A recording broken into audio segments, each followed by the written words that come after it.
ഓണത്തിനൊരുങ്ങാൻ പുതുപുത്തൻ വസ്ത്രശേഖരവുമായി silk garden. Onam അടിച്ചുപൊളിക്കാൻ കിടിലൻ ഓഫറുകൾ.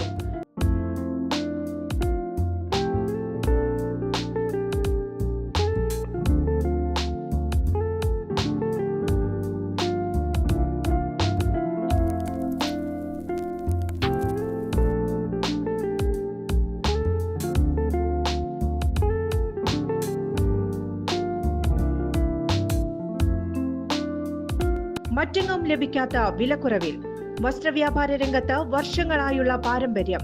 ഇനി മടിക്കേണ്ട, ഞങ്ങൾ നിങ്ങളെ സ്വാഗതം ചെയ്യുന്നു. ശോചനീയാവസ്ഥയിലായ സ്കൂൾ ഗ്രൗണ്ടിൽ നെല്ലും പച്ചക്കറികളും വിളഞ്ഞു. ഓണക്കാലത്ത് പ്രതിഷേധ വിളവെടുപ്പ് നടത്തി. ഇന്ത്യൻ നാഷണൽ കോൺഗ്രസ് 21ാം ഡിവിഷൻ കമ്മിറ്റിയുടെ നേതൃത്വത്തിൽ പ്രതിഷേധം നടത്തി.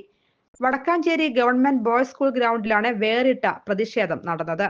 പ്രളയകാലത്ത് വിവിധ സ്ഥലങ്ങളിൽ മണ്ണിടിച്ചിലും മറ്റും പുറന്തള്ളിയ മണ്ണും കല്ലും ഉൾപ്പെടെയുള്ളവയും വടക്കാഞ്ചേരി പുഴ നവീകരണത്തിന്റെ ഭാഗമായുള്ള പുഴയിലെ ചെളിമണ്ണ് നീക്കം ചെയ്തതുമെല്ലാം സ്കൂൾ ഗ്രൗണ്ട് നവീകരണത്തിന്റെ പേരിൽ പ്രദേശത്ത് തള്ളിയതാണ് പ്രതിസന്ധിക്ക് കാരണമെന്ന് പ്രതിഷേധക്കാർ പറയുന്നു. അത് വിശാലമായ സ്കൂൾ ഗ്രൗണ്ട് കായിക താരങ്ങൾക്ക് ഉപയോഗിക്കാൻ കഴിയാതായിട്ടും നാളെയേറെയായി. അതിനിടെയാണ് മൺകൂനകളിൽ പച്ചക്കറികളും നെല്ലുമെല്ലാം വിളഞ്ഞത്. കളിക്കളം അനുദിനം ഉപയോഗ്യമല്ലാതെ ശോചനീയാവസ്ഥയിലായി നശിക്കുന്നതിൽ പ്രതിഷേധിച്ചാണ് വിളവെടുപ്പ് നടത്തിക്കൊണ്ട് നാട്ടുകാർ രംഗത്തെത്തിയത്. കർഷക തൊഴിലാളി കോരൻ കൊയ്ത്തു നടത്തി. സ്കൂൾ ഗ്രൗണ്ട് എത്രയും പെട്ടെന്ന് നവീകരിച്ച് നാടിന് സമർപ്പിക്കണമെന്ന കായിക പ്രേമികളുടെയും മറ്റു നാട്ടുകാരുടെയും ആവശ്യം.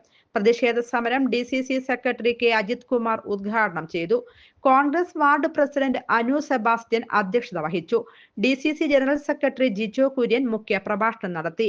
DCC general secretary Shahida teacher, V Aniruddhan, block vice പ്രസിഡന്റുമാരായ AS Hamsa, TV Sunny, Biju Ismail, block Congress സെക്രട്ടറിമാരായ ശശി മംഗലം, CR രാധാകൃഷ്ണൻ, യൂത്ത് കോൺഗ്രസ് ജില്ലാ secretary advocate Muhammad Shafeeq, councillor Joel Manjila, മണ്ഡലം ഭാരവാഹികളായ G Haridas, Jaimon MJ, Shaju TT, Babu Pullanikkad, Siddique Marathukunnu, Gopalan Mankara, Srikanth VR, advocate Nihal, Rahman Prasanth Puzhankara, Jayaraj, Prakashan Chembath, advocate Sreedevi, Kavitha Jayaraj, Mini Sunny, Kunjumon, Williams railway, Pareed AH, Paul Thaikkadan, Rajan Mangalam, Sukumaran Melampatt, Chandran Irattakulangara, Amal Ashokan, Chandran, Althaf Ummer, Sheeba Ponparambil എന്നിവർ പങ്കെടുത്ത് സംസാരിച്ചു. News desk anytime news. കൂടുതൽ വാർത്തകൾക്ക് ഞങ്ങളുടെ ചാനൽ സബ്സ്ക്രൈബ് ചെയ്യുക. ഫേസ്ബുക്ക് ഫോളോ അപ്പ് ചെയ്യുക. വാർത്തകൾ വേഗത്തിലറിയാൻ എനിടൈം ന്യൂസ്.